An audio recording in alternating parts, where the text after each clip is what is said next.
Bakit biglang sikat ang Cavinti, ang hidden paradise na muling dinidiskubre ng mga Pinoy? Sa panahon ngayon na sobrang bilis ng buhay at nakaka-stress ang city life, maraming Pilipino ang naghahanap ng lugar kung saan pwedeng mag-relax pero may konting adventure pa rin. And guess what? Sa Cavinti nila ito nakikita.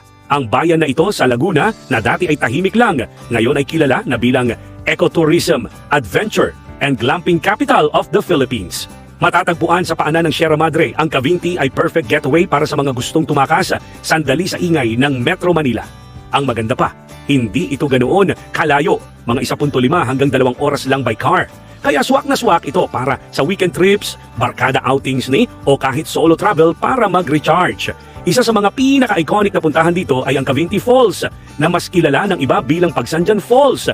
Pero ang twist, mas exciting ang experience kapag sa Cavinti ka dumaan. Imbes na boat ride lang, pwede kang mag-trek, mag-rappel pababa ng falls at dumaan sa nature trails ng Pueblo El Salvador Nature's Park. Perfect ito para sa mga naghahanap ng kakaibang adventure experience.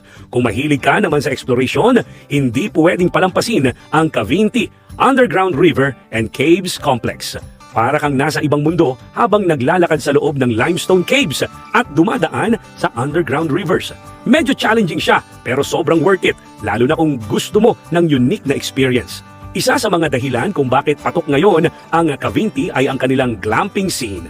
Sa paligid ng Lake Caliraya at Lumot Lake, makakakita ka ng mga resorts at camps na nagbibigay ng camping vibes pero with comfort. May mga aesthetic tents, bonfire setups at lake views na sobrang ganda. Perfect pang Instagram. Mga lugar tulad ng Mountain Lake Resort ang talagang dinadayo ng tourists. Kung gusto mo naman ng chill lang, pwede kang pumunta sa Bumbungan Eco Park. Dito, pwede kang mag-picnic, mag-swimming sa mababaw na ilog o simpleng tumambay kasama ang pamilya o friends. Walang pressure. Relax lang. Hindi rin nawawala ang kultura sa Cavinti. Tuwing August, ginaganap ang Sambalilo Festival bilang pagbibigay-pugay sa kanilang tradisyon ng paggawa ng sombrero. At syempre, nandyan pa rin ang Cavinti Church na nagsisilbing simbolo ng mahabang kasaysayan at pananampalataya ng bayan. Ang talagang nagpapaganda sa Cavinti ngayon ay yung balance nito. Pwede kang mag-adventure, mag-relax at matuto tungkol sa kultura sa iisang lugar. Isipin mo, sa umaga, nagrarapel ka sa waterfalls, sa hapon, nagkakayak sa laka. Tapos sa gabi, naka-bonfire ka habang pinapanood ang stars. Solid, di ba?